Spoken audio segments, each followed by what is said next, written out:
Salam alaikum, bonjour à tous, bienvenue sur la chaîne Omani Life, la chaîne francophone qui te dit tout ce que tu vas savoir sur le sultanat d'Oman. Alors aujourd'hui, c'est une petite vidéo, une petite série de vidéos que je vais vous faire en attendant l'Aïd. Bien sûr, je vais vous faire la vidéo de l'Aïd comme promis, mais là je vais vous montrer un peu l'envers du décor, ce qui se prépare avant l'Aïd. Aujourd'hui, on va parler des vêtements, la tenue traditionnelle omanaise qu'on appelle la dish dasha. Alors ok, en France on appelle ça les kamis, aux Comores les kandous, aux Émirats la kandoura, mais ici ça s'appelle la dish dasha. Alors dish dasha c'est quoi? Ben justement, c'est une genre de robe, une genre de djellaba, on dit aussi la djellaba dans le Maghreb. C'est l'habit traditionnel des hommes à Oman et en fait si vous voulez, quand vous venez à Oman, c'est la première chose que vous voyez. Des gars avec des dish dasha. Et là, vous êtes vraiment en immersion dans la culture omanaise. C'est pas comme à Dubaï ou dans les Émirats. Enfin, à Dubaï plus précisément. Quand vous allez à Dubaï, vous voyez les gens, ils sont habillés normalement parce qu'il y a beaucoup d'expats. Mais quand vous arrivez à Oman, la première chose que vous remarquez, c'est la dish dasha. Alors, la dish dasha, il la porte tout le temps.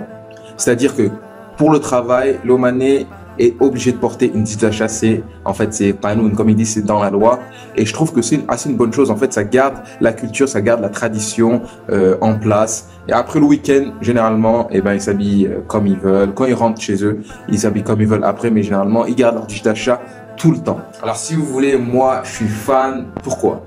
Parce qu'en fait, quand tu vas chez le tailor, tu choisis ton tissu, tu choisis la couture, le design de la couture, les couleurs de la couture. Tu mets une couleur, deux couleurs, y a pas de problème. Tu personnalises en fait vraiment ta dish dasha. Et moi, je kiffe ça. Et je kiffe les habits, je kiffe tout ce qui est mode et tout. Et du coup, quand j'ai des idées de combinaison, boum, directement, et ben, je la note sur mon téléphone ou sur un papier. Et quand je vais chez le tailor, quand je vais chez le couturier, ben, je lui dis, moi, je veux ça, ça, ça. Bon, des fois, il y a des combinaisons assez bizarres. Et d'ailleurs, c'est comme ça que je me fais remarquer ici. Mais franchement, je trouve ça super cool de pouvoir personnaliser sa dish dasha. Alors, deuxième chose qui fait partie intégrante de la tenue traditionnelle omanaise, c'est le kouma. Le kouma, c'est la coiffe omanaise en fait. Le kouma, moi, j'en porte pas parce que j'ai une grosse tête. Du coup, en fait, ça me donne pas un look assez cool. Mais en fait, le kouma, si vous voulez, c'est la coiffe omanaise. Bon, je vais essayer de le mettre pour vous. Allez. Ça donne ça.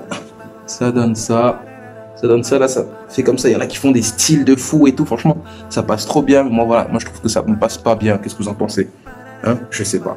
Bref, là, c'est le kouma. Voilà, là, celui-ci, il est fait main. Il y en a qui sont faits à la machine. Et généralement, le prix, il varie entre 5 rials et pouvez monter jusqu'à 50 rials, ce qui fait à peu près 120 euros, 130 euros par kouma. Bon, on a la même coiffe un peu au Comores. On appelle ça le kofia. Bon, les nôtres, ils sont uniformes. Ils sont tous de la même couleur.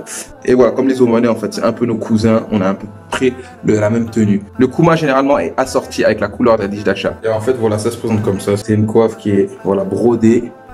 C'est brodé main, c'est vraiment un gros travail. Hein. C'est les brodés mains qui coûtent le plus cher, évidemment. Ceux qui sont faits à la machine coûtent un peu moins cher. Alors, troisième article qui fait partie de la tenue omanaise pour les hommes, le massar. Le massar, c'est le turban omanais. Vous avez le même style de turban au Yémen. Alors, il y en a qui sont faits en cachemire. Il y en a qui sont faits voilà, en coton. Les cotons, c'est ceux qui coûtent le moins cher. En cachemire, c'est ceux qui coûtent le plus cher. Si vous voulez que je vous apprenne à le mettre sur la tête, faites-le moi savoir en commentaire. Je ferai peut-être une vidéo spéciale tutoriel. Alors, comme le kouma, le massar doit être assorti à la couleur de la dish dasha pour être vraiment swag. Alors voilà, c'était une petite vidéo rapide pour vous montrer un peu le style vestimentaire des Omanais. Ça va être la tenue que je vais porter pendant la ligne. Du coup, je me suis dit que ça allait être intéressant de vous parler un peu de cet habit traditionnel omanais. Bon, ce petit format, je vais le poster sur Instagram, mais aussi sur YouTube. Donc, ceux qui sont sur YouTube, ne vous inquiétez pas, je filme avec mon téléphone directement au format portrait pour que je puisse le poster sur Instagram. Si tu me follow pas sur Instagram, je t'invite à le faire dès maintenant parce que c'est le réseau où je suis le plus actif. Si t'es pas abonné à YouTube, je t'invite aussi à le faire. Tu louperas rien du contenu que je publie. Pour moi, je vous dis à bientôt. La prochaine vidéo, je pense que ce sera vraiment celle de l'Aïd maintenant. Je vous dis à bientôt et comme on dit ici, ma salama.